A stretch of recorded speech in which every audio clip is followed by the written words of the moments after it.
First of all, well done, congrats. You were seated there 3 days ago after the India loss, and someone asked you how the team was going to come back against this England team. And you said, I'm going to paraphrase, but you said it's cricket, anything can happen. What does this mean for the boys, and how do you feel right now? I think it'll take a while, or hopefully it takes a little bit, it sinks in pretty quickly because we've got to move on quite quickly as well. We've got a game in Chennai in 3 days. Um, but I think it's important that the guys enjoy it, but also take stock and realize when they get a certain amount of things right in the 50 overs or the 100 overs completely, what they can achieve and the team that the level of team that they can put under pressure and compete with and win cricket matches. So, don't want to get too far ahead. We played three and one. But looking forward to getting to Chennai and rolling up our sleeves and getting cracking there.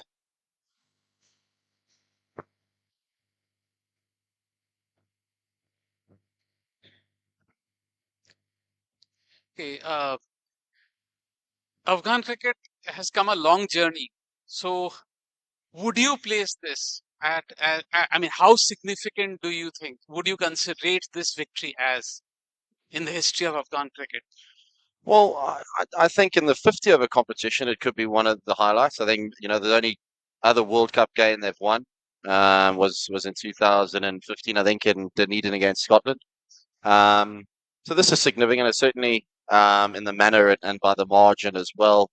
And the way that they played, at no time really, I think when we were batting, um, did we think we were running away with the game? We thought we had a decent total, but we had to bowl well and field well, and the guys did that. So I think it's very pleasing, and there's a lot of confidence that'll hopefully come from this when competing against the bigger nations, and it'll have a knock-on effect for all the other games, but not only in this World Cup, but for the future as well. Just what Afghanistan cricket can achieve. Hopefully, this will be the sort of kickstart it is, because I know the next match, our opposition, certainly will be. I'm not saying they weren't looking at us closely, but they might have a look at the tape again.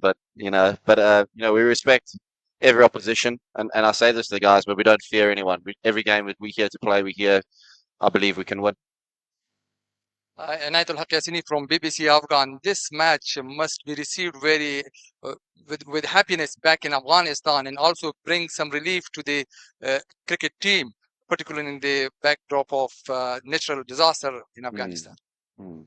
Well, I think, and that's what I said. I think I was here yesterday or the day before. I can't remember, and saying, that it's not just cricket that the guys are playing for. The guys are very knowledgeable of the things and the hardship that some people are going through because of the natural disaster and for various other reasons. And so if this can give a smile to people's faces anywhere in the world, but also encourage boys and girls to pick up a cricket bat or a cricket ball and get playing cricket wherever they are in Afghanistan, then that's the sort of the goal that's been achieved, and that's great, and grow the game and the publicity and the exposure that the side's going to give the country, but also the sport. But Sorry. Um, yeah, you've spoken before about how sometimes this team emotionally can get a bit too high or too low, those extremes. So how do you manage what you can imagine would be a massive high for them for this? How do you go about that, dealing with the team? I'm very keen not to put a dampener on things or tell them to sort of just focus on the next game. I think it's important, certainly moments like this. I know from my career or my experience, I never soaked up enough or enjoyed moments. I'm certainly going to say to the guys, enjoy tonight and spend the time together, whatever you want to do. But as soon as we land in Chennai, then in sort of 18 hours, 12 hours time, whatever it is, then we switch on for the next game and it's back to business. So it's important you celebrate your victories because they're so hard and they're always such a challenge. So that'll be my message tonight to the guys when I get back to the dressing room um, and make sure when we get to that first training session the day before our game in Chennai that we're fully focused. Shotty, in terms of England results, this one might be mentioned in the same breath as the Ireland game in Bengaluru in Which game? 2011. I think you played in it. I can't remember. I was going to ask if you remembered it, what it was like to be on the other side of that kind of defeat. I remember. Um, I think so. I think of that, but that's the beauty of the World Cup, isn't it? that's what cricket's about, and it's. I said earlier, this game, it sort of pushes and pulls you so much emotionally as a player and as a coach, because you want the players to do so well, because you know what they can achieve. And the previous two games, there were glimpses when we did things well, maybe perhaps more so in the second game.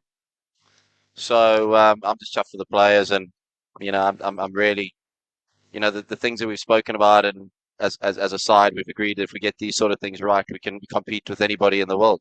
So it's just a belief that I think that'll give the guys, the work that they put in off the field. These guys work incredibly hard, I must say, off the field, gym wise, fitness wise. Really impressed with them, and they'll see the rewards. And this will encourage them to kick on even more, hopefully. So it's brilliant. That's one win out of three. So let's look forward to the next game. Hi, Jonathan.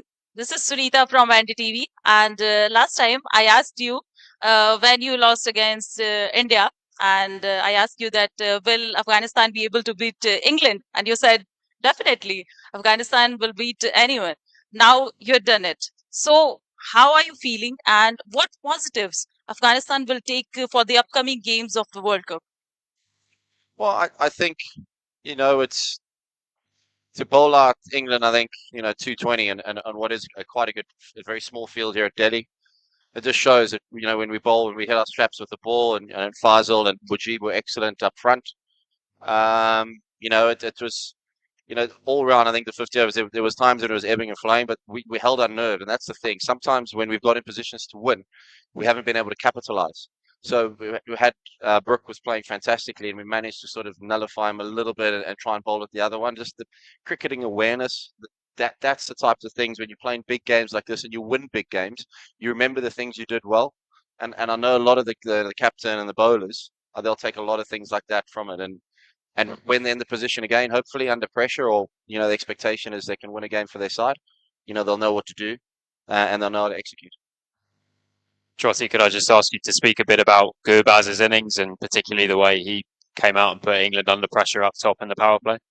And that's amazing, wasn't it? And the shots that he plays and the start that he can give us. Often I say to Gurbaz, if you 30 or 40, I'm not worried at all, because you can catch it up at any stage, and we can see certainly on good wickets, opening the batting and the balls fairly hard. He plays spin and he plays seam so well. And the longer he bats, the more chance we have of winning. That's what I say to him as well. So, fantastic talent, a real interesting character. And for him, the amount of talent he has, certainly the sky is the limit. It's just about, him, getting the best out of himself day in, day out. Hi, Todd. So you have mentioned Chennai twice now, and now you'll be playing New Zealand, who have already won three out of three. And I'm not playing as a dampener, but do you think you'll be able to overcome them? And the second question is, you'll be playing two matches in Chennai. You have played two in Delhi. You'll be playing two in Chennai. So does that help? Well, I think certainly. I think it's certainly in a competition like this where you're moving around a lot. You don't have to move. There's no travel, for tiredness, or for, you become familiar with the pitch as well. But not to say, that first game in Chennai, and we'll have a look, and then we'll only try and win the second game. We're there to try and win both games. So I think that's the mentality. New Zealand are playing really well. They're a good side. They had a great series against England, a very competitive series. So they, I know that they will, fancy themselves, and they'll probably be the favourites. But we don't mind. That's okay. Trotty, hi. There's been a lot of talk about the way that England have kind of dominated white ball cricket over the last sort of 5 years or so. But did you get a sense when you were kind of coming into this game that there were areas that you could exploit, that there were areas of weakness that maybe they had, and did your players exploit them in the way that maybe you wanted them to? Well, we knew what we wanted to do. It's not so much, exploiting anything. It's a case of if we do these things consistently right, then, that'll give us the best chance. I think it helped us a little bit. The wicket was spinning. So for the fact that we went on and got 284 on a wicket